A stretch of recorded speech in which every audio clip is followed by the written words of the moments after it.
नमस्कार, आप देख रहे हैं इंडिया न्यूज। आपके साथ मैं हूं निदा अहमद। इंडिया न्यूज आपके लिए लेकर आया है कोविड ओपीडी। अगर आपका कोई सवाल है, घर बैठे आप कोई सलाह मशवरा चाहते हैं, डॉक्टर से कुछ कंफर्म करना चाहते हैं, घर बैठे इलाज पाना चाहते हैं, तो इंडिया न्यूज आपको मंच दे रहा है। इंडिया न्यूज के माध्यम से आप घर बैठे इलाज पा सकते हैं। डॉक्टर्स का पैनल हमारे साथ जुड़ेगा, वो आपकी तमाम समस्याओं का समाधान करेंगे, क्योंकि आपकी मजबूरी इस वक्त आपका अपना चैनल इंडिया न्यूज समझ रहा है, क्योंकि हॉस्पिटल में जाना मुसीबत बना हुआ है, हॉस्पिटल्स में जाना नामुमकिन है इस वक्त। तो लिहाजा आप सब लोग घर में रहिए। आपके जो भी सवाल है आप हमें कॉल कीजिए और अपने सवालों का जवाब पाइए। तो ऑक्सीजन का आपातकाल है इस वक्त, चारों तरफ मौत का खौफनाक आंकड़ा जो है वो हर दिन सामने आ रहा है। आपको बता दें कि एक एक दिन सांसों पर भारी पड़ रही है, क्योंकि ये जो महामारी है वो भयानक हो चुकी है। 4 तस्वीरें मेरे चारों तरफ आप देख रहे होंगे और इनको देखकर आप अंदाजा लगाइए कि देश इस वक्त किन हालातों से गुजर रहा है। तो लगातार मामले जो है वो बढ़ते चले जा रहे हैं, भयानक स्थिति में ये महामारी पहुंच चुकी है। लिहाजा आप लोग बेहद ख्याल रखिए अपने। ऐसे में आपको हम बता दें कि देश भर में कोरोना के रिकॉर्ड तोड़ केस जो है वो सामने आ रहे हैं। 24 घंटे में 3,52,991 नए मरीज सामने आ चुके हैं और वहीं एक दिन में 2,812 मरीजों की मौत हो चुकी है। अकेले महाराष्ट्र की अगर हम बात करें तो महाराष्ट्र में 24 घंटे में 66,191 केस सामने आए हैं, वहीं 832 की मौत हो चुकी है। दिल्ली में 24 घंटे में 22,933 केस सामने आ चुके हैं, 350 की जान जा चुकी है। उत्तर प्रदेश में 35,311 केस सामने आ चुके हैं और वहीं 206 लोगों की मौत हो चुकी है। तो लगातार मामले जो है वो बढ़ते चले जा रहे हैं। लेकिन इस बीच आपके जो भी सवाल है, देश के बड़े डॉक्टर्स इंडिया न्यूज पर आपको मिलेंगे। लगातार नंबर हम ऊपर स्क्रीन पर दे रहे हैं, आप इन नंबर्स पर हमें कॉल कीजिए और अपने सवाल पूछिए। तो जब आपकी मुश्किल में जान है, ऐसे वक्त में इंडिया न्यूज का ये अभियान आपके साथ है, ताकि आपको घर बैठे इलाज हम दिलवा सके। ये कोशिश है एक छोटी सी अपनी तरफ से आप सभी लोगों को सही रखने की। तो देश के बड़े डॉक्टर्स आपको यहाँ पर मिलेंगे। आप हमें फोन कीजिए हमारे दिए हुए नंबर्स पर। कोविड ओपीडी घर बैठे डॉक्टरी आप सलाह लीजिए हमारी इस ओपीडी से। आप हमें फोन कीजिए, आपके जो भी सवाल है उन सवालों के जवाब आप डॉक्टर से पूछ सकते हैं।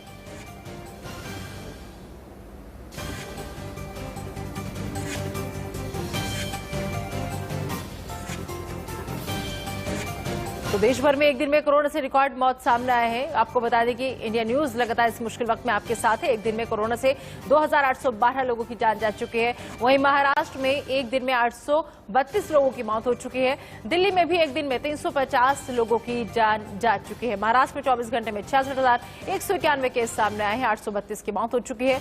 24 घंटे का दिल्ली का आंकड़ा 22,933 केस के साथ आगे पहुंच चुका है। लेकिन फिलहाल ये जो मामले कम आए हैं, इसके पीछे वजह जो बताई जा रही है वो ये बताई जा रही है क्योंकि टेस्टिंग जो है वो नहीं हो रही है। लोगों की वक्त पर उनके टेस्ट नहीं हो पा रहे हैं और यही वजह है कि आंकड़े में कमी हमें अब देखने को मिल रही है। तो कोशिशें लगातार हो रही है कि देश में ऑक्सीजन सप्लाई जो है वो बढ़ाई जाए। हालांकि हालात फिर से बेकाबू हो रहे हैं। 4 तस्वीर आप एक बार फिर से देखिए। अब इन 4 तस्वीरों को जो हम आपको दिखा रहे हैं, जहां एमपी, दिल्ली, महाराष्ट्र और यूपी तक ऑक्सीजन की कमी से हाहाकार मचा हुआ है। एमपी के हरदा में तो परिजनों से पेपर पर बाकायदा लिखवाया जा रहा है कि ऑक्सीजन और बेड नहीं है, कुछ हुआ तो हमारी जिम्मेदारी नहीं है। वहीं महाराष्ट्र के बीड में 2 मरीजों के ऑक्सीजन वाल्व जो हैं उनको बंद कर दिए जाने से उनकी मौत हो गई। वहीं दिल्ली के भी कई अस्पताल ऐसे हैं जो ऑक्सीजन की संकट से जूझ रहे हैं। यूपी के बाराबंकी में 2 जुड़वा बच्चों को जिंदगी से पहले मौत ने अपनी आगोश में ले लिया, क्योंकि बच्चों को ऑक्सीजन नहीं मिल पाई थी। तो ये 4 तस्वीरें आप देखकर अंदाजा लगा सकते हैं कि इस वक्त हालात जो है कितने भयावह होते जा रहे हैं।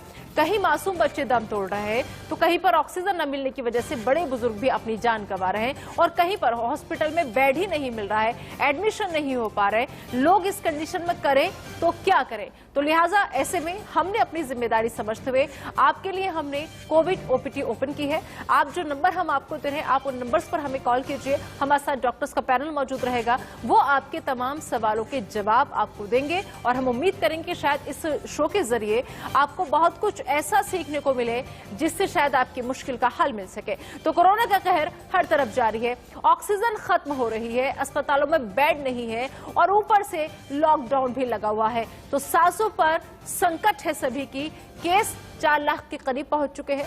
मौत का तांडव हर जगह देखा जा रहा है। मरीज बेबस हैं, उनके तीमारदार बेबस हैं, क्योंकि शहर शहर हाहाकार मचा हुआ है और ऐसे में सरकारें लाचार और बेबस नजर आ रही हैं, क्योंकि सिस्टम सड़ चुका है। इस वक्त डर में देश है हमारा, लेकिन ऐसे वक्त में आपको ख्याल रखना है कि मास्क आपको लगाना है, मास्क बहुत जरूरी है, 2 गज की भी आपको दूरी रखनी है। इसी बीच एक बड़ी खबर का रुख कर लेते हैं। आपको बता दें कि बड़ी खबर इस वक्त मिल रही है कि कोरोना संकट के बीच ऑक्सीजन पर केंद्र सरकार का बड़ा फैसला। अब सिर्फ हेल्थ सेक्टर के लिए ऑक्सीजन का इस्तेमाल होगा। आपको बता दें कि नॉन मेडिकल उपयोग के लिए ऑक्सीजन के इस्तेमाल पर फिलहाल रोक लगा दी गई है। गृह मंत्रालय का आपदा प्रबंधन अधिनियम के तहत ये आदेश अब सामने आया है, क्योंकि जिस तरीके से लगातार हेल्थ सेक्टर को इस वक्त ऑक्सीजन की बहुत ज्यादा जरूरत है, तो अब हेल्थ सेक्टर को ही ऑक्सीजन की सप्लाई होगी, क्योंकि कोरोना संकट के बीच ऑक्सीजन पर केंद्र सरकार ने ये बड़ा फैसला लिया है। आपको बता दें कि जिस तरीके से लगातार हम देख रहे हैं, दिल्ली के अस्पतालों का भी हालात बेहद खराब है, ऑक्सीजन लोगों को नहीं मिल पा रही है। ऐसे में ये कहना दुरुस्त होगा कि कोविड से कम, कोरोना से कम, लेकिन हाँ, ऑक्सीजन की वजह से लोगों की ज्यादा जान जा रही है। ऐसे में कोरोना संकट के बीच ऑक्सीजन पर केंद्र सरकार का ये बड़ा फैसला कि अब सिर्फ हेल्थ सेक्टर के लिए ही ऑक्सीजन का इस्तेमाल होगा। नॉन मेडिकल उपयोग के लिए ऑक्सीजन के इस्तेमाल पर फिलहाल रोक लगा दी गई है। गृह मंत्रालय का आपदा प्रबंधन अधिनियम के तहत ये आदेश सामने आया है कि अब सिर्फ हेल्थ सेक्टर के लिए ही ऑक्सीजन का इस्तेमाल होगा।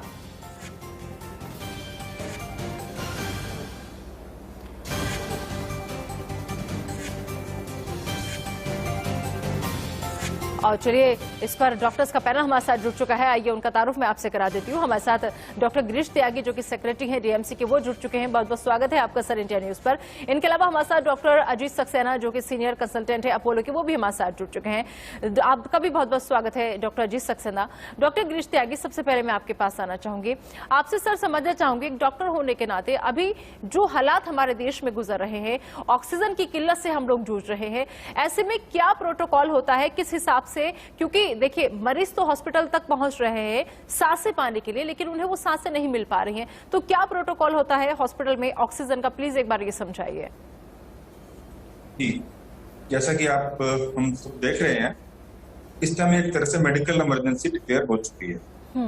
लोगों को बेड नहीं मिल रहे हैं, एडमिशन नहीं मिल रहे हैं, ऑक्सीजन नहीं मिल रही है, मेडिसिन नहीं मिल रही है, अगर आईसीयू की जरूरत है तो आईसीयू नहीं मिल रहा है, वेंटिलेटर की जरूरत है तो वेंटिलेटर नहीं मिल रहा है। यहाँ तक ऑक्सीजन का सवाल है, क्योंकि हमने ये एंटिसिपेट नहीं करा था कि इतने ज्यादा संख्या में मरीजों में वृद्धि होगी। अब वृद्धि एकदम से हुई है यहाँ पर, क्योंकि अप्रैल के शुरू में जिस हिसाब से था कि मरीज बहुत कम थे और सडनली एकदम से जो मरीज बढ़े हैं, और उस हिसाब से हम उसके लिए तैयार नहीं थे, हमारा सिस्टम ही तैयार नहीं था। हेल्थ सिस्टम प्रैक्टिकली कोलैप्स हो चुका है। जैसा कि आप देख रहे हैं, अब जाके central government, various state government जागी हैं, सेंट्रल गवर्नमेंट ने डिसीजन लिए हैं, अगले कुछ दिनों में ऑक्सीजन की आपूर्ति काफी हद तक ठीक ठाक हो जाएगी। लेकिन उससे पहले जो मरीज मर रहे हैं ऑक्सीजन की वजह से, तो ये ऑक्सीजन की वजह से मरना, मरीजों के लिए जान गंवाना, ये एक क्रिमिनल एक्ट है। इसके खिलाफ तो एक मेरे ख्याल जी, प्लस साथ में जो एक पैनिक, यहाँ पर एक पब्लिक में पैनिक बटन आ चुका है, बच चुका है, जिसमें कि क्योंकि जो मरीजों की संख्या में वृद्धि हो रही है, लोगों को ये मीडिया के द्वारा, न्यूज़पेपर के द्वारा ये जान रहे हैं कि मरीज वहां पर भर्ती नहीं हो पा रहे, तो एक जो मरीज स्वस्थ भी हैं, उनको भी लगता है कि अगर 2 दिन बाद हमारी हालत खराब होगी तो हम क्या करेंगे। तो इसके लिए वो अस्पताल की तरफ दौड़ पड़ते हैं कि हो सकता है कि चलो हम एडमिशन आज हमें हो जाएगा, तो कल को 2 दिन बाद अगर एडमिशन नहीं मिलेगा तो हम कम से कम 2 दिन अस्पताल में रह लेंगे। लेकिन अस्पताल में तो बेड है ही नहीं। इसके लिए, और जब ऑक्सीजन की एक कमी आ रही है, तो लोगों ने ऑक्सीजन के सिलेंडर भी घर में रखने शुरू कर दिए हैं, चाहे उनको जरूरत है नहीं जरूरत है। हम उन मरीजों से, उन पेशेंट से, रिलेटिव से रिक्वेस्ट करते हैं कि आप ऑक्सीजन की होर्डिंग ना करें। अपने आप को, अगर आप कोविड पॉजिटिव हैं, अपने आप को डॉक्टर के वीडियो कॉन्फ्रेंसिंग के द्वारा, किसी जरिए द्वारा डॉक्टर के संपर्क में रहें, अपने आप को आइसोलेशन में रखते हुए, प्लस अपने आप को एक मॉनिटर करते हुए। जहाँ अगर आपको जरूरत है ऑक्सीजन की, तभी ऑक्सीजन लें। जहाँ आपको एडमिशन की जरूरत है, डॉक्टर आप करें एडमिशन की जरूरत है, तभी आप अस्पताल की तरफ जाएं। इससे पहले नहीं तो आपको परेशानी होगी, प्लस एक हमारे सिस्टम पे भी इसमें जोर पड़ेगा।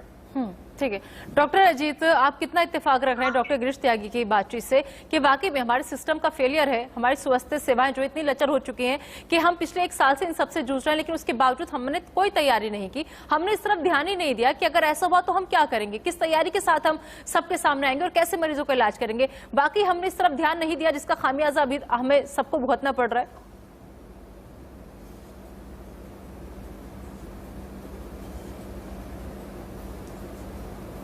डॉक्टर अजीत, आप तक आवाज पहुंच रही है? हाँ बताएं। जी डॉक्टर अजीत, आपको गिरीश त्यागी जी को आवाज आई आपको?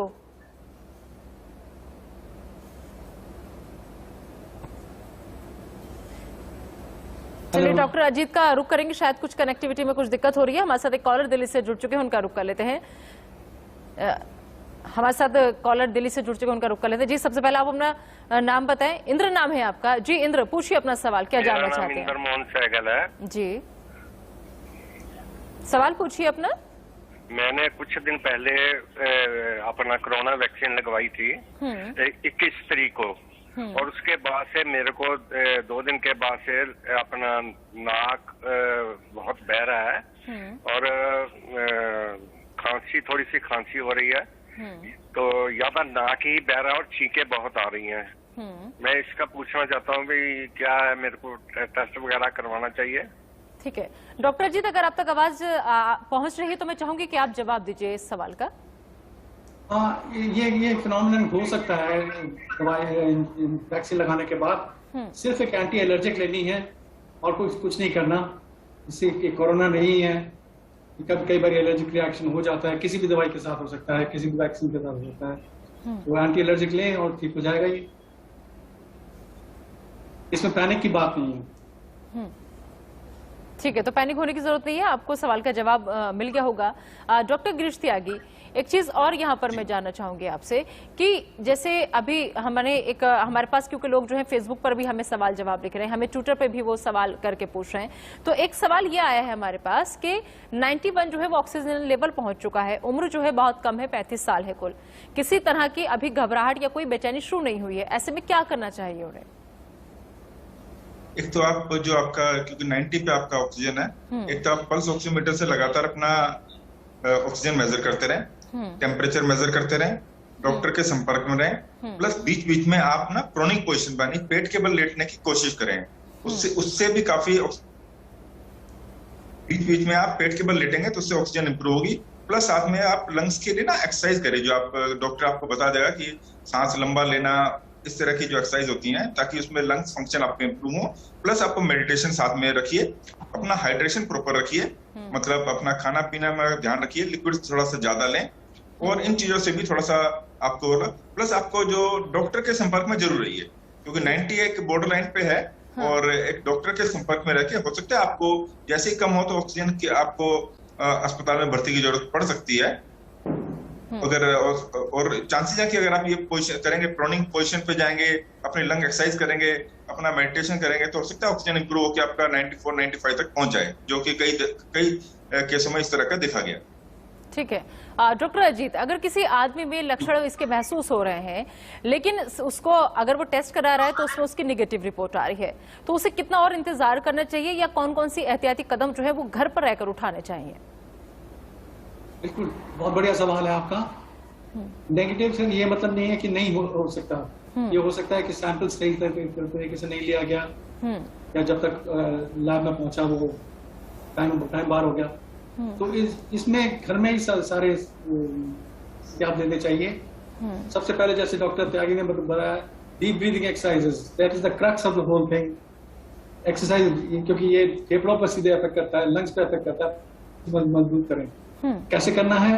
प्रोन पोजीशन में करना है जी, प्राणायाम करना है, ब्रीदिंग एक्सरसाइज करनी है, स्पायरोमीटर एक आता है 3 बॉल्स को ऊपर करने के लिए, वो करके एक्सरसाइज कर सकते हैं। विटामिन सी लें, जिंक लें, गर्म पानी पिए, गार्गल्स करें, और चिंता ना करें। जो पैनिक सिचुएशन होती है उसको ना डेवलप होने दें, क्योंकि उससे ज्यादा नुकसान होता है। Positive thinking and all these precautions that we are normally taking. ठीक है, अगली कॉलर सीमा हमारे साथ जुड़ चुकी है, उनका रुख कर लेते हैं। सीमा, स्वागत है आपका इंडिया न्यूज पर। पूछिए अपना सवाल, क्या जानना चाहती हैं आप? मैम, मेरी एक बहन है, जैसे उनको 10 दिन पहले उन्होंने ये जो है वैक्सीन लगवाई थी उन्होंने जी 10 दिन पहले जी 2 दिन तक उनको बहुत तेज से बुखार भी हुआ, लेकिन कुछ दवाई लेने के बाद वो कुछ हद तक ठीक हो गई, लेकिन उसको फिर वो ही दोबारा से फिर बुखार स्टार्ट हो गया। अब उसकी जो है हालत इतनी गंभीर हो गई है कि वो इतनी मतलब मुश्किलों के बाद जो है उसको एडमिट किया गया है कल हॉस्पिटल में, यानी रेवाड़ी। तो मैम, मेरा ये सवाल है कि अभी डॉक्टरों ने उनको रेमडेसिविर जो इंजेक्शन है उसकी डिमांड हुई है जी कि वो उसको लगने के बाद जो है उसकी तबीयत में कुछ सुधार आएगा। तो इस विषय में आप मुझे ये बताएं कि वो इंजेक्शन कहाँ अवेलेबल होगा। ये इस वक्त बहुत किल्लत की बात है और जगह जगह क्योंकि डिस्ट्रीब्यूशन भी हाथ खड़े कर चुके हैं, तो मेडिकल्स पे मिलना तो नामुमकिन है। ठीक है डॉक्टर त्यागी, मैं चाहूंगी कि आप इस सवाल का जवाब दीजिए, क्योंकि रेमडेसिविर इंजेक्शन की हम यहाँ पर बात कर रहे हैं, इसको लेकर हाय तौबा मची हुई है। ऐसे बना दिया गया है कि बस यही संजीवनी है, क्या हकीकत में ऐसा है क्या कुछ? डॉक्टर त्यागी, हकीकत में बिल्कुल इस तरह की बात नहीं है। ये इंजेक्शन रेमडेसिविर का एक मेडिसिन है जो कि कोरोना के मरीज को जो उसका हॉस्पिटल स्टे है उसको रिड्यूस करती है। इनिशियल स्टेजेस में ले तो उसका फायदा होता है। प्लस ये लाइफ सेविंग ड्रग नहीं है। पहली चीज तो ये कि रेमडेसिविर से एक लाइफ सेविंग ड्रग है ऐसा कुछ नहीं है, या प्लाज्मा ये लाइफ सेविंग ड्रग है ये नहीं है। ये हमारे अध्ययन से और डॉक्टरों ने काफी निष्कर्ष के बाद इस बात पे और गाइडलाइन भी इश्यू करी है। प्लस जो रेमडेसिविर का क्योंकि इतनी ज्यादा शॉर्टेज थी, रेमडेसिविर भी जो डिस्ट्रीब्यूटर ने केमिस्ट ने इसका ब्लैक मार्केटिंग शुरू कर दी थी और होर्डिंग शुरू कर दी थी। इस पर गवर्नमेंट ने काफी डिसीजन लिए हैं और रेमडेसिविर अब धीरे धीरे अवेलेबल हो जाएगी। लेकिन अगर डॉक्टर अगर आपको कह रहे हैं रेमडेसिविर की जरूरत है तो रेमडेसिविर आपको अब मिलना शुरू हो जाएगा। आप जितना चिंता ना करें, बाकी मेडिसिन जो बाकी ट्रीटमेंट अगर चलता रहेगा तो वो भी साथ में, और जब रेमडेसिविर की जरूरत होगी तो रेमडेसिविर आपको मिल जाएगा। तो हमारा पब्लिक से भी रिक्वेस्ट है कि एक तो आप पैनिक ना करें, और क्योंकि पब्लिक जाकर डॉक्टर पे प्रेशर कर रही होती है कि डॉक्टर साहब क्योंकि मीडिया में जिस हिसाब से रेमडेसिविर की शॉर्टेज है तो एक रेमडेसिविर का इंजेक्शन लगा दो इससे मरीज की जान बचेगी। ऐसा कुछ नहीं है। रेमडेसिविर एक लाइफ सेविंग ड्रग नहीं है। पहली चीज तो ऑक्सीजन एक लाइफ सेविंग ड्रग है, मतलब ऑक्सीजन की तो मरीज बचेंगे। रेमडेसिविर से उसका हॉस्पिटल स्टे का कुछ ड्यूरेशन कम जरूर हो जाएगा। जो अस्पताल में उसका स्टे अगर 10 दिन का था तो हो सकता है 7 दिन में उसको डिस्चार्ज हो जाए, अर्ली रिकवरी हो। प्लस तो यही मेरा रिक्वेस्ट है पब्लिक से भी कि वो रेमडेसिविर के पीछे भागे ना, डॉक्टर को प्रेशर ना करें और रेमडेसिविर को होर्डिंग ना करें कि अपने आप को रेमडेसिविर पहले लेके रख लें कि हमारे को मरीज को जरूरत पड़ेगी तो हम रेमडेसिविर को इकट्ठा कर लेते हैं। ठीक है, उम्मीद है सीमा को जवाब मिल गया होगा। अगले कॉलर हमारे साथ जुड़ चुके हैं, उनका रुख कर लेते हैं। जी, आप अपना नाम बताएं सबसे पहले और उसके बाद अपना सवाल पूछें।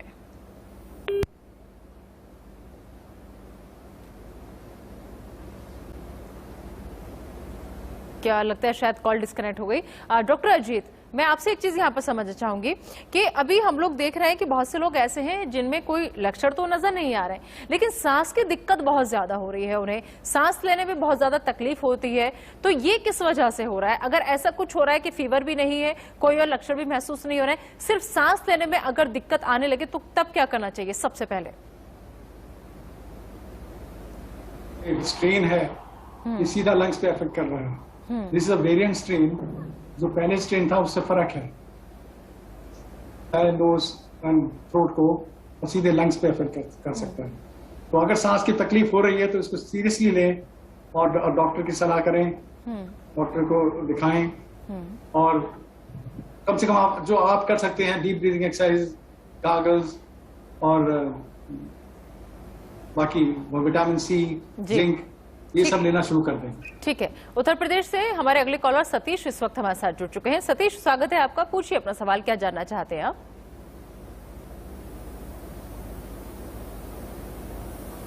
सतीश, आप तक आवाज पहुंच रही है हमारी?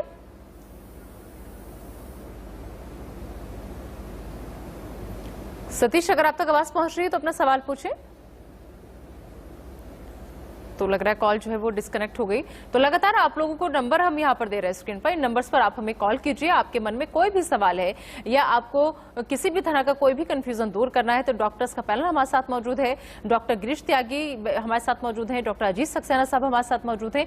आप अपने सवालों का जवाब पा सकते हैं और आपकी सहूलियत के लिए ही, ताकि घर बैठे आपको इलाज मिले, इसके लिए हमने ये कोविड ओपीडी खोली है। और अब एमपी से अगली कॉलर दीपा हमारे साथ जुड़ चुके हैं, उनका रुख कर लेते हैं। जी दीपा, पूछिए अपना सवाल, क्या जानना चाहती हैं आप?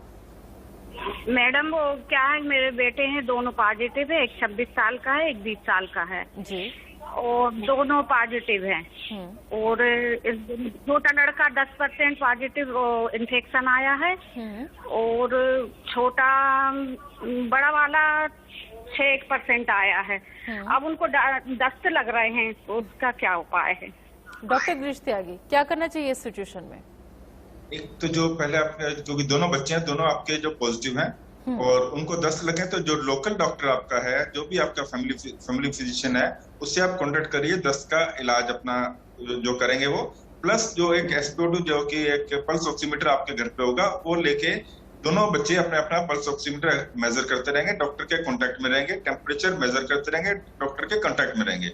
प्लस जैसे इस टाइम बाकी और कोई परेशानी नहीं, अगर पल्स जो उनकी SpO2 ठीक ठाक आ रही है, टेम्परेचर उनका ठीक ठाक है, कोई सांस लेने में किसी तरह की दिक्कत नहीं है, और सिर्फ दस्त है, तो आप डॉक्टर से कांटेक्ट करके जो उस हिसाब से आपको दस्त के लिए दवाई देंगे। प्लस दवाई के साथ साथ उनका हाइड्रेशन आप रखिए वहां पर कि डिहाइड्रेशन ना हो जाए दस्त की वजह से उनको, इसलिए जो लिक्विड ज्यादा दिए। लिक्विड्स में आप नींबू पानी दे सकते हैं, नारियल पानी दे सकते हैं, या उसमें शिकंजी बना के दे सकते हैं। ये काफी मात्रा में उनको ये लिक्विड्स दें ताकि उनको उनका डिहाइड्रेशन ना हो, और डॉक्टर के संपर्क में रहें। जी, उम्मीद है कि आपको आपके सवाल का जवाब मिल गया होगा। दोनों बच्चों का बेहद ख्याल रखिए आप, और जो भी जरूरी चीजें बताई हैं डॉक्टर गिरीश त्यागी ने, आप उनको जरूर अमल में लेकर आइए, फायदा जरूर होगा। डॉक्टर अजीत सक्सेना, एक चीज यहाँ पर मैं आपसे जानना चाहूंगी कि सर अक्सर हम देख रहे हैं कि अब जो है छोटे छोटे बच्चे भी इस महामारी का शिकार हो रहे हैं, तो इसके पीछे वजह क्या है? क्योंकि अक्सर एज और ऑक्सीजन लेवल कम होने का एक गैप जो था वो देखा जाता था, लेकिन अब कोई गैप नहीं है, कोई एज लिमिट नहीं है, छोटे से छोटे बच्चों को ये अपनी गिरफ्त में ले रहा है। कितना खतरनाक है ये नया स्ट्रेन? ये बात आपकी बिल्कुल सही है, और मैं फिर कह रहा हूँ कि ये जो स्ट्रेन अब आ रहा है, ये म्यूटेंट स्ट्रेन है, ये ओरिजिनल स्ट्रेन से फर्क है, वो क्योंकि ये बहुत इन्फेक्टिव है, जल्दी जल्दी फैल जाता है, बच्चों को अफेक्ट करता है और सीधा लंग्स पे अफेक्ट करता है। इसलिए जो हमारे बेसिक प्रिकॉशंस हैं, mask, social distancing and hand washing, इस पे और भी ज्यादा ध्यान देना चाहिए and it should be followed. जी ठीक है, अगले कॉलर नामची बनारस से हमारे साथ जुड़ चुके हैं। स्वागत है आपका, पूछिए सर अपना सवाल, क्या जानना चाहते हैं आप? हाँ सर, मैं ये जानना चाह रहा हूँ कि जो 1 तारीख से 18 साल से, हाँ जी, वैक्सीन लगेगी उन लोगों को, पूछिए सवाल। हाँ सर, वो मेरा 21 साल का बेटा है, उनके हाथ पैर में बहुत ज्यादा पसीना आता है, मतलब हाँ, तो वही मैं इसे लगवाने से कोई दिक्कत तो नहीं आएगी, मैं यही जानना चाहता हूँ। डॉक्टर गिरीश त्यागी, ऐसा कुछ जो अगर हाथ पैरों में पसीना आ रहा है, उसमें कोई ऐसा कुछ अभी तक उसको कोई आपने जांच कराई है उसकी? नहीं कराई कि हाथ पैरों में, एक तो नॉर्मली कि सिर्फ गर्मी से या ह्यूमिडिटी से पसीना आता है, तो कोई ऐसी बात नहीं है। और बाकी अगर कोई बीमारी भी साथ में साइमल्टेनियसली है तो इसमें ऐसे कोई बात नहीं। 18 तारीख से 18 वर्ष से ऊपर वालों के लिए, जैसा कि गवर्नमेंट ने वैक्सीनेशन के लिए अलाउ करा है 1 मई से, तो उसके लिए आप वैक्सीनेशन में जा सकते हैं। और वहां पर भी जाकर आप जो मरीज को जब जाएगा वैक्सीनेशन के लिए, तो वहां भी मरीज को एक तरह से पल्स, बीपी वगैरह देखा जाएगा। वहां भी आप जाके डॉक्टर को बता सकते हैं बात ये। प्लस अपना वैक्सीनेशन के लिए जो आपका ऐप पे जाकर रजिस्टर कराना होगा, रजिस्टर जरूर कराइए अपने आप को। ठीक है, अगले कॉलर दिल्ली से सचिन हमारे साथ जुड़ चुके हैं। सचिन, स्वागत है आपका, पूछिए अपना सवाल, क्या जानना चाहते हैं आप? नमस्कार मैम। नमस्ते मैम, मेरे को ये पूछना है कि मेरे को 2-3 दिन से ना फीवर आ रहा है, तो मैं पैरासीटामोल तो ले रहा हूँ एज प्रिकॉशन, और बाकी तो कुछ मेरे को प्रॉब्लम लग नहीं, तो क्या इस सिनेरियो में मेरे को RT-PCR कराना चाहिए या नहीं? डॉक्टर अजीत, क्या करना चाहिए ऐसे में? उन्हें 2 दिन से फीवर है, बाकी कोई और दिक्कत नहीं है, तो क्या उन्हें RT-PCR टेस्ट कराना चाहिए? वो जानना चाहते हैं। और अगर कोई लक्षण नहीं है तो वेट कर सकते हैं अभी, क्योंकि फीवर जो है अगर ये सेटल डाउन हो जाता है पैरासीटामोल से, और बाकी सब विटामिन सी, जिंक से, तो टेस्ट कराने की कोई आवश्यकता नहीं है। अगर ये सिम्टम्स बढ़ जाते हैं, अगर फीवर सेटल डाउन नहीं होता 4-5 दिन के बाद, तो RT-PCR करें, क्योंकि इस समय लोड बहुत है लैब्स पे RT-PCR का, तो उन्हीं को कराना चाहिए जिनमें बहुत ज्यादा लक्षण हो और जिनको ऐसा लगता है कि हो सकता है। PO2 जरूर करके रखें और PO2 मेजर करके रखें और पैनिक नहीं। मतलब अगर नॉर्मल फीवर है, आप ये कहना चाह रहे हैं, तो हम 4 से 5 दिन वेट कर सकते हैं। अगर फीवर के अलावा कोई लक्षण हमें नहीं दिख रहे हैं तो हमें टेस्ट कराने की जरूरत नहीं है, डॉक्टर अजीत? जी जी, बिल्कुल ठीक, क्योंकि लैब्स के ऊपर बहुत इस समय प्रेशर है और रिपोर्ट से आज देंगे तो परसों आती है। इन एनी केस वो 5 दिन तो निकल गए वैसे ही। ठीक है। डॉक्टर गिरीश त्यागी, दिल्ली में आज मामलों में कमी आई है, केस में जो आंकड़ा है वो थोड़ा घटा है, इसके पीछे वजह क्या हम यही माने क्योंकि रिपोर्ट्स जो है वो बहुत लेट आ रही है, टेस्टिंग जो है वो वक्त पर नहीं हो पा रही है, क्या ये वजह है? जी, ये भी एक वजह है जो कि एक हमारे जो केसेस कम है, क्योंकि आज की डेट में जो टेस्टिंग भी कम हो रही है। जो पहले जो घर में आके जो लैब टेस्ट कर रही थी वो भी लैब टेस्ट नहीं कर रही, प्लस टेस्ट भी कम हो रहे हैं। अभी तक जो बैकलॉग, क्योंकि लैब्स में बैकलॉग इतना था, क्योंकि जो उनकी जो कैपेसिटी थी उससे ज्यादा की मरीज उनके पास टेस्ट के लिए आ रहे थे, तो उन्होंने अब प्राइवेट लैब्स ने भी लैब मरीजों को टेस्ट करना धीरे धीरे कम कर दिया है। और गवर्नमेंट में हॉस्पिटल या डिस्पेंसरी में भी लैब कम टेस्ट हो रहे हैं, जिसकी वजह से, और प्लस साथ में मरीजों को भी लगता है कि एक बार बुखार, क्योंकि इतने मरीजों के आ रहे हैं तो डर के मारे भी कुछ मरीज वहां पर लैब टेस्ट कराने नहीं जा रहे। ये भी एक कारण है कि जो एक टेस्ट मरीजों की संख्या में कमी आई है। ठीक है, अगले कॉलर दिल्ली से पुरुषोत्तम हमारे साथ जुड़ चुके हैं। पुरुषोत्तम, स्वागत है आपका, पूछिए अपना सवाल, क्या जानना चाहते हैं आप? जी धन्यवाद मैडम। डॉक्टर साहब से मेरी ये जानना है मुझे कि 2 सप्ताह पहले करीब मैंने टेस्ट कराया अपना RT-PCR, तो एक लेबोरेटरी में तो पॉजिटिव आ गया, फिर थोड़े से संशय भय से मैंने 2 जगह और टेस्ट कराया, वो उसी डेट में दोनों जगह निगेटिव आया। 7 दिन के बाद अचानक मॉर्निंग में उठा तो मेरे दाहिने छाती की तरफ और पीठ से और छाती में भी दर्द हुआ। मुझे लगा कि मस्कुलर पेन हो गया या कुछ स्केलेटल या सोने में, लेकिन ये पेन बरकरार रहा। तो मैं 4-5 दिनों के बाद अपना HRCT चेस्ट कराया, उसमें 2/25 का रिजल्ट आया और डॉक्टर साहब पल्मोनोलॉजिस्ट है, उन्होंने मुझे घर के लिए ही कोरोना का एक कोर्स प्रिस्क्राइब कर दिया। मैं खाया और खाने के बाद अभी 3 दिन पहले मैंने टेस्ट लिया तो निगेटिव है, लेकिन वो पेन अभी भी है, कुछ कम है लेकिन है। तो ये क्या, ये जो अफेक्ट किया है मेरे लंग्स को जो थोड़ा सा ही, वो खत्म नहीं होगा क्या, या वो बाद में in due course of time खत्म हो जाएगा? ठीक है, जवाब दें। डॉक्टर अजीत, क्या है इनकी समस्या का समाधान? देखिए, पहले तो मैं ये कहूंगा कि फॉल्स पॉजिटिव आने का चांस बहुत कम है, फॉल्स नेगेटिव होने के चांस बहुत ज्यादा है। तो एक बार आपका पॉजिटिव आ गया तो आपने 2 टेस्ट और क्यों कराए? अगर नेगेटिव लाने के लिए कराए तो नेगेटिव तो हो सकता है कि सैंपल ठीक से ना लो तो हो सकता है, और लैब में देर से पहुंचे तो भी हो सकता है। एक बार पॉजिटिव आया तो इसका मतलब कोरोना पॉजिटिव है और उसके लिए एहतियात बरतना है। जहां तक रहा आपका छाती में दर्द का सवाल, हर चीज कोरोना से रिलेटेड नहीं हो सकती, और भी बहुत से कारण होते हैं। आपके डॉक्टर से सलाह लेनी चाहिए और उस पर अमल करना चाहिए। कोरोना के लिए पल्स ऑक्सीमीटर से अपना ऑक्सीजन लेते रहे, सबसे जरूरी वही चीज है, बाकी प्रिकॉशन लेते रहे।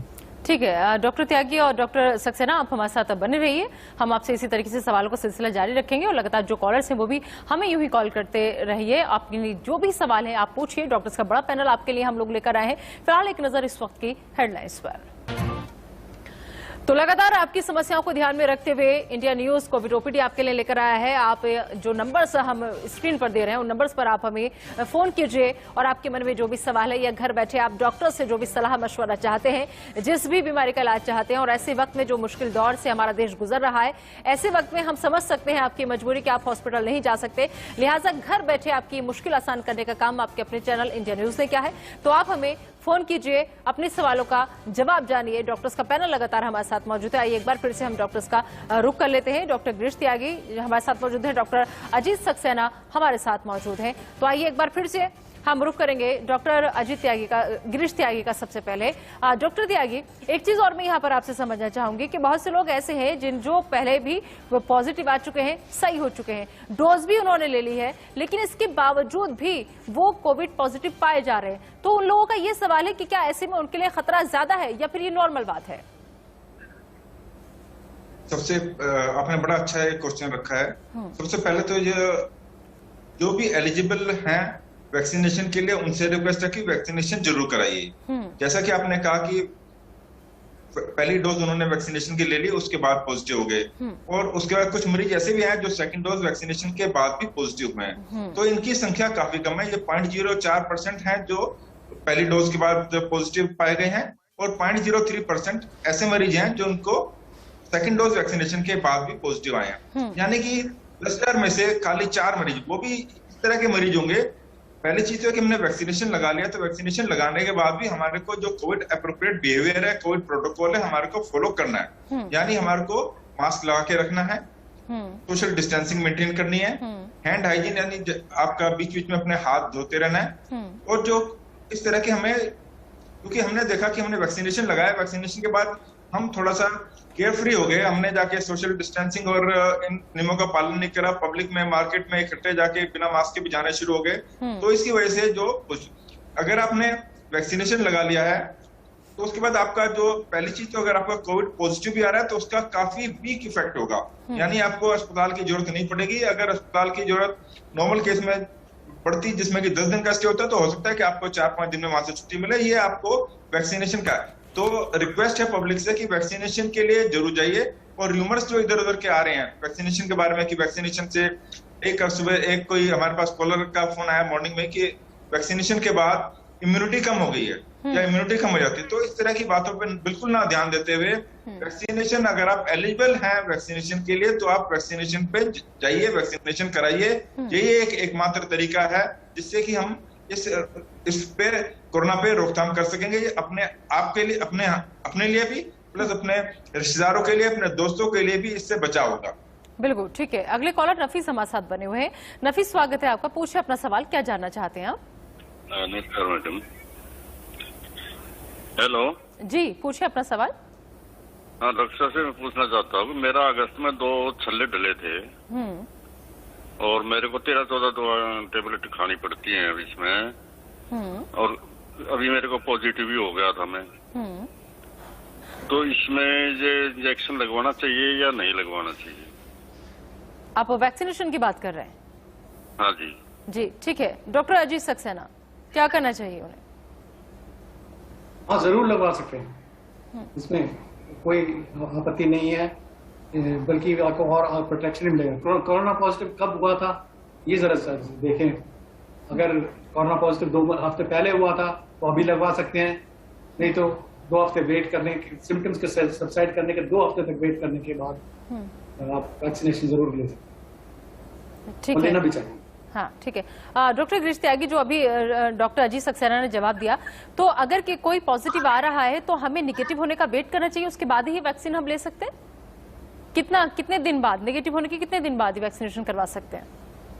कम से कम मेरे ख्याल 2.5 से 3 महीने का वेट करना चाहिए, क्योंकि आपका पॉजिटिव हुआ है, जब नेगेटिव होगा उसके बाद आपका एंटीबॉडी डेवलप होंगे, क्योंकि उसके बाद ही आप उसको वैक्सीनेशन के लिए जाइए और अपना डॉक्टर से संपर्क है। जैसे आपके जिन्होंने बताया कि इनको एंजियोप्लास्टी हुई है और 2 स्टेंट डले हैं, तो उसके बाद एक तो जब आप वैक्सीनेशन के जाएं उससे पहले कि आपको क्या क्या ड्रग लेनी है, क्या क्या ड्रग लेनी है, डॉक्टर के संपर्क में जरूर रहिए, ताकि कुछ हो सकता है कि मेडिसिन जो आपकी वो आप बंद कराएं। तो डॉक्टर के संपर्क में रहते हुए, प्लस कुछ टाइम के बाद, नेगेटिव होने के बाद कुछ हफ्तों के बाद ही आप वैक्सीनेशन के लिए जाइए और तभी आप वैक्सीनेशन कराइए। ठीक है। अगले कॉलर महेश राजस्थान से हमारे साथ जुड़ चुके हैं। महेश, स्वागत है आपका, पूछिए अपना सवाल, क्या जानना चाहते हैं आप? नमस्कार मैम, मेरी सिस्टर को मैम कई दिन से सिर दर्द कर रहा है, वो ठीक नहीं हो रहा है, दवाई भी ले ली, बदलते मौसम में तबीयत डाउन हो जाती है, बुखार हो जाती है, और दवाई लेने से बुखार ठीक होगी पर ये सर नहीं थम रहा। तो आपने अभी कोई टेस्ट वगैरह कराया उनका? टेस्ट नहीं करवाया मैम, जो गांव में डॉक्टर होते हैं ना उनसे दवाई ली। अच्छा, डॉक्टर अजीत सक्सेना, इस कंडीशन में क्या करना चाहिए? फीवर है उनको, मेडिसिन लेती है तो फीवर उनका चला जाता है, बट फिर फीवर आ जाता है। हाँ, ये ऐसा सिचुएशन हो सकता है कि कोरोना पॉजिटिव हो, ये इनको जरूर टेस्ट करा लेना चाहिए। और अगर टेस्ट पॉजिटिव आता है तो उसकी सारे गाइडलाइंस फॉलो करें। अगर टेस्ट नेगेटिव आता है तो और कारण देखने पड़ेंगे कि क्यों ये इनका फीवर है। और बहुत सी डिजीज हैं, टाइफॉइड है, मलेरिया है और बहुत से कारण हैं जिसकी वजह से फीवर हो सकता है। ठीक है, अगली कॉलर हमारे साथ अंबाला से सरोज जुड़ चुके हैं। सरोज, पूछिए अपना सवाल, क्या जानना चाहती हैं आप?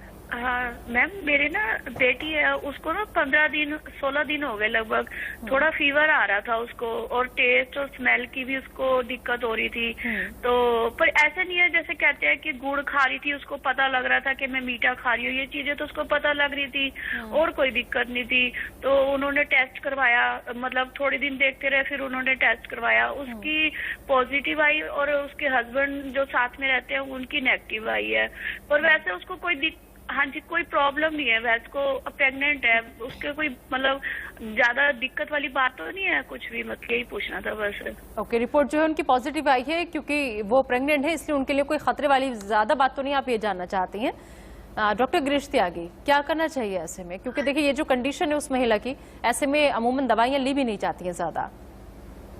जी, मेरे ख्याल इसमें, क्योंकि इन्होंने बताया, जैसे इन्होंने बताया कि बुखार 15-16 दिन से चल रहा था, टेस्ट अब कराया, टेस्ट पॉजिटिव आया, उसमें एक इन्होंने जो सिम्टम बताया कि उसको जो स्मेल की उसको दिक्कत आ रही थी, यानी स्मेल उसको नहीं आ रही थी, तो ये बड़े माइल्ड से सिम्टम है। और हम अब रिक्वेस्ट इनसे है कि जो आपकी बेटी है उसको बोलिए कि अपना ऑक्सीजन मेजर करते रहें और टेम्परेचर अपना नापते रहें, डॉक्टर के कॉन्टेक्ट में रहें। प्लस जो आपका, जैसे आपने बताया कि बेटी का हस्बैंड नेगेटिव है, तो वहां पर जो सोशल आपका वो एप्रोप्रिएट बिहेवियर वहां पे करें, वहां पर कि दोनों अगर एक ही घर में रह रहे हैं तो बिल्कुल अलग अलग कमरे में रहें और उसको जो मास्क लगा के रखें दोनों, और जो जिस हिसाब से जो हमारा आइसोलेशन का है सिस्टम उसको पूरा रिलीजियसली मेंटेन करें, डॉक्टर के संपर्क में जरूर रहें। ठीक, अगले कॉलर जबलपुर से अमित हमारे साथ जुड़ चुके हैं। अमित, पूछिए अपना सवाल, क्या जानना चाहते हैं आप? सर, मेरे को पिछले साल ब्रेन फीवर आ गया था जिसकी 1 साल से दवाई चल रही थी। हेलो, जी जी, आ रही है आपकी आवाज। तो अभी दवाई मेरी 1 महीने पहले, 15 दिन पहले बंद हुई है, लेकिन रात में मेरी एक छोटी सी मेडिसिन चल रही है, तो क्या मैं वैक्सीन लगवा सकता हूँ क्या? मेनिंजाइटिस लिम्फोसिस्टिस हुआ था मुझे। ठीक है, डॉक्टर गिरीश त्यागी। जी, आपको जो बिल्कुल वैक्सीनेशन आप लगवा लीजिए, और जो मेडिसिन आपकी चल रही हैं उनको, जो आप, मेरे को नहीं पता कौन सी मेडिसिन चल रही है, उनको मेडिसिन को कंटिन्यू रखिए। और अपने जो एक बार जो भी आपका न्यूरो सर्जन है, न्यूरोलॉजिस्ट का जो आपका ट्रीटमेंट चल रहा है, उससे आप कांटेक्ट करके उनको बता दीजिए कि ऐसे ऐसे वैक्सीन लगवाने जा रहे हैं, कौन सी मेडिसिन कंटिन्यू करें या कौन सी रोकनी है। प्लस जब वैक्सीनेशन कराने जाए तो उसमें भी डॉक्टर साहब को जो आप मिले वहां पर उनको बता दिए कि ऐसे ऐसे आपको ये बीमारी थी, इसका आप इलाज करा रहे थे, आप ठीक हो गए और आप वैक्सीनेशन कराए हो, ताकि आपको वहां पे वैक्सीनेशन के बाद भी कुछ देर वहां पे ऑब्जर्वेशन में रखा जा सके। वहां पे आपको प्रॉपर्ली जब आप ठीक हो बिल्कुल तभी फील करें, तभी आपको वहां से भेजा जाए। ठीक है, अगली कॉलर दिल्ली से ममता हमारे साथ जुड़ चुके हैं। ममता, स्वागत है आपका, पूछिए अपना सवाल, क्या जानना चाहती हैं आप? हाँ जी मैम, एक्चुअली मेरी बेटी है 12 साल की, उसको थोड़े दिन पहले स्मेल नहीं आ रही थी और टेस्ट नहीं आ रहा था, तो हम लोगों ने उसका टेस्ट करवाया, वो रिपोर्ट उसकी नेगेटिव आई है। लेकिन अभी भी वो यही बता रही है कि उसको टेस्ट और स्मेल में थोड़ी सी दिक्कत है। तो हम लोग क्या करें, हमारा टेस्ट तो नेगेटिव है।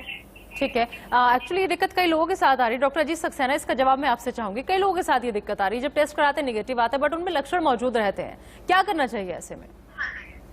हाँ, अगर ये माइल्ड लक्षण है जैसे कि टेस्ट का बता रहे हैं और कोई खास परेशानी नहीं है, तो घर पे मान के चले कि कोरोना पॉजिटिव है, इवन दो टेस्ट नेगेटिव आ रहा है, और होम आइसोलेशन जरूर कर लें जब तक ये सिम्टम्स इंप्रूव नहीं होते। बहुत अक्सर हमारे पास आता है कि फीवर, बुखार सेटल नहीं हो रहा, तो वो भी यही नजर रखनी है कि बुखार बढ़े ना, 100 के ऊपर ना जाए, 100 से नीचे रहे, और 100 के ऊपर जाता है तो पैरासिटामोल वगैरह ले लें। लेकिन इसका इलाज घर पे ही हो सकता है और हॉस्पिटल में जाने की जरूरत नहीं है। कोरोना टेस्ट पॉजिटिव है या नेगेटिव है, सिम्टम्स अगर सेटल डाउन हो रहे हैं तो बहुत अच्छा है। पल्स ऑक्सीमीटर से जरूर ऑक्सीजन का देखते रहें, अगर 90 के नीचे जा रही है तो हॉस्पिटल से या डॉक्टर से संपर्क करें। मतलब यह क्लिनिकल पिक्चर भी देखना जरूरी है ना सिर्फ टेस्ट। जी ठीक है। अगले कॉलर सुनील कुमार गाजियाबाद से हमारे साथ जुड़ चुके हैं। सुनील, पूछे अपना सवाल, क्या जानना चाहते हैं आप? एक्चुअली मैम, मेरा जो सवाल है वो थोड़ा सा 2-3 दिन से मेरे को फीवर आ रहा हो और मेरे ना पेट में हल्का हल्का पेन है। तो फीवर आता है और उतर भी जाता है और चढ़ भी जाता है। ठीक है, तो आप जानना चाह रहे हैं कि ऐसे में क्या करें? डॉक्टर गिरीश त्यागी। एक तो जो इस टाइम जो कोरोना हमारा जो प्रेजेंट कर रहा है ना, पहले जो फर्स्ट वेव में था कोरोना के सिम्टम होते हैं सिर्फ बुखार, गले में खराश, खांसी जुकाम, सांस लेने में दिक्कत। अब जो हमारा कोरोना प्रेजेंट कर रहा है, बुखार, खांसी जुकाम, गले में खराश, सांस लेने में दिक्कत के साथ साथ ये एब्डोमिनल सिम्टम्स भी आ रहे हैं, यानी एटिपिकल सिम्टम्स भी साथ में आ रहे हैं, जैसे पेट में दर्द या लूज मोशन या वोमिटिंग की फीलिंग। क्योंकि आपको बुखार आपको आ रहा है बीच बीच में और पेट में दर्द में। तो मेरी आपसे गुजारिश है कि आप पहले तो अपना कोविड टेस्ट कराइए। पहले तो सबसे पहले आप कोविड टेस्ट कराइए, और कोविड टेस्ट के बाद जब तक रिपोर्ट अगर आ जाती है तब तक रिपोर्ट नहीं आती, सपोज रिपोर्ट में अगर 1 दिन से ज्यादा टाइम लग रहा है तो आप आइसोलेशन पे रहिए अपने आप को, जो मान के चलिए कि आप कोविड पॉजिटिव हो, इस हिसाब से आप बिहेव करिए, मास्क लगा के रखिए, सोशल डिस्टेंसिंग मेंटेन करिए, बाकी लोगों के साथ भी आप आइसोलेट करिए जिनके साथ आप रहते हैं, यानी घर वालों के साथ भी आप थोड़ा सा आइसोलेट करिए। ये मान के जब तक रिपोर्ट नहीं आती है मान के चलिए कि आप कोविड पॉजिटिव हैं।